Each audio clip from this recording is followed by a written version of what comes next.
Pam Baricuatro. Okay, tignan natin. Yes. Unang-una, si Pam Baricuatro daw gabiga-biga man katulad kay Gwen Garcia. Retokada ba si Pam? Wala naman akong ito sabi niya, 2 days ago, a true leader does not climb by stepping on others. A true leader rises by lifting others. I think, sinabi niya ito nung na-interview si Inday Sara. Tama ba ako o mali? Mag-comment kayo dyan. Na si Bangag is isang, ang konteksto inutil, walang ginawa sa bayan, kundi, yan, yung ginagawa niya ngayon. I think para kay Inday Sara to, right? Tama? Kung ito ay para kay Inday Sara, ang sinabi ni Pam Baricuatro, which is kinuyog siya, ng comment section, sabi pa nga dito, a true leader knows how to repay the people who help her elected with good deeds. Okay? Hindi na talaga natin may alis na may mga taong user na sumakay sa mga Duterte nung nanalo, ayun, nagkisas na kay Bangag. Nagkisas na kay Lisa Tanas. Okay? Dati, pero actually tama talaga yung hula ko. I never liked her. Okay? I never liked her. Kasi,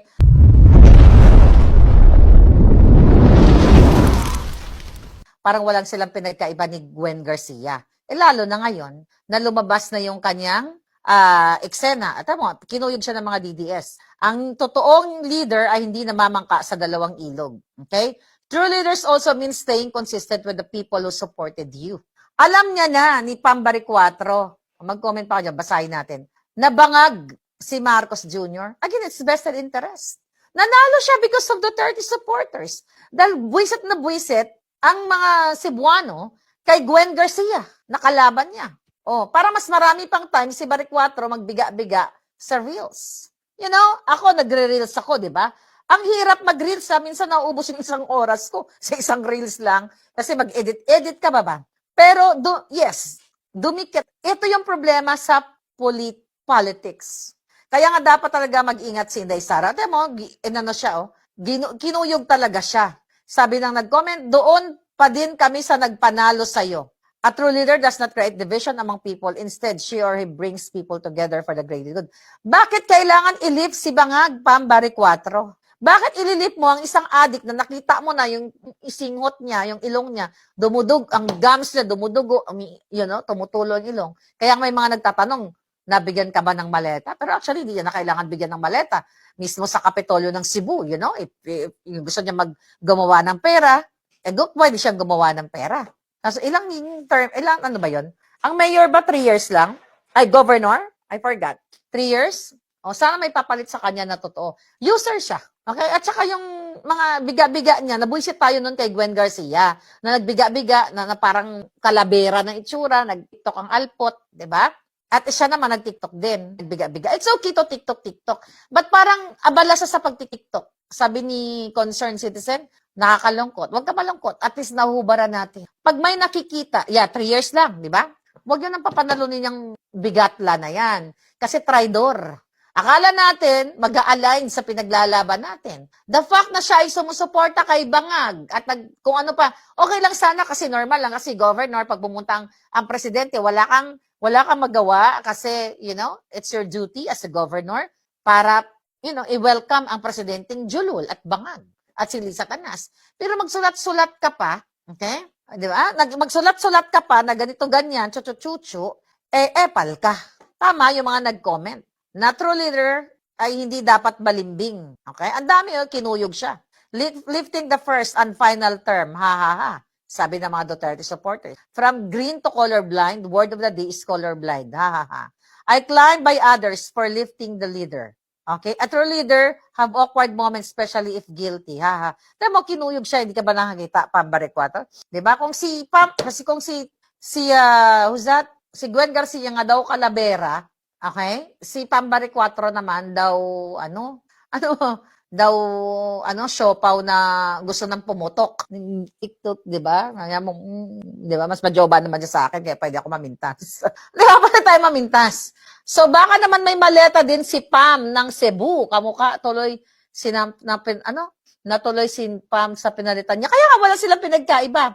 Wak-wak ng Cebu. Anong code natin kay Pam Baricuatro? Kung wak-wak yung isa, baboy ng Cebu. Baboy Ramon ng Cebu, pwede ba yun? Okay? Alam nyo, okay? Yung mga vloggers na mga epal-epal ngayon, may bago ngayon yung inaaway ni Iloy. Hayaan mo na yan si Iloy. Ibigay ko na yung crown diyan sa magaling. Okay? Hindi natin yung mga nagpapasikat ngayon, so magdebate kay Sara, let Iloy Bugris deal with them. Kasi alam niyo naman ako ang pinaka-target ko, okay? Itong mga bangag. Okay, yan yung intention nila to divert the issue. Balyena ng Cebu, pwede rin. 'Di ba? Cooking, balyena ng Cebu. Sabi ni Herbert Magsino, sana yung mga Brave 18 sumama na sa grupo ni Captain Dado para matuloy na ang ano pa ba si Dado? Active pa? Parang nabanggit siya.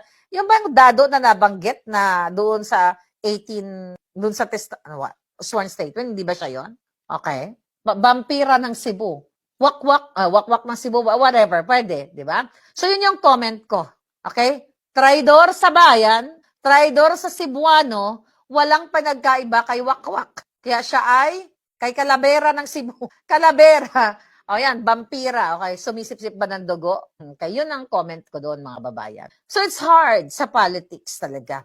Marami talaga, even sa buhay natin. Kaya mag-ingat kayo. Sa buhay natin, sabi nga nila, kapag hitik ka ng bunga, sabi nila si giti ng Cebu, pwede man, bilat ng Cebu. O, pwede rin yun. So sa buhay kasi, marami talagang gagamit sa iyo. Katulad niyan, ginagamit kay ni Sara, kay PRRD, Kaluoy, di ba? But linta ng Cebu, pwede rin, sabi ni Jose. Pero sabi nga ako, pangahawakan ko na lang sinabi ni Inday doon sa kanyang interview na yung mga atake sa kanyang personal, parang pwede niyang okay lang yon kasi yung personal. Pero yung pagnanakaw sa kaban ng bayan, kaya sabi ko, I wish for first time sa history ng Pilipinas, magkakaroon ng batas, okay, na i-retroactive. Na nagnakaw ka nung 10 years ago at napatunayan na magnanakaw ka, pwede kang gurgurin patiwarik. Okay? Sabi ni Gerald DB, anong masasabi mo kay Isko Moreno? Ano ba ang ginawa ni Isko? May bago ba siya? Well, for president, of course. Isko. Isa pa yan, di ba? Ang mga Marcos pananagutin ko. Para si Pacquiao, ang mga Marcos, pakulong niya si Imelda. They're all the same bullshit. Okay? Of course, for president, kung yan ang tanong mo, Gerald Dibe, hindi ko alam kasi kung anong, I'm busy, traveling, kaya hindi ko alam ang mga pinagagawa ni Isko Moreno. Okay? Wag na daw paniwalaan si Pambari 4. Huwag mo na paniwala yung Jololis na yun. Okay, wala namang ginawa, kundi magbiga-biga, mag-TikTok. Buti sana kung, okay lang mag-TikTok once in a while. Pero yung parang kinakarir mo na, yung pagpa-practice pa lang ng mga dramatization na yan, it takes time. Na dapat ginugugol niya sa mga Cebuano. Hindi yung, it's the same thing, pakitang gilas, chuchu, ganyan. It's sad sa ating bayan. Kaya di ba sabi ko sa inyo the other day, sasakupin ko na lang kayo.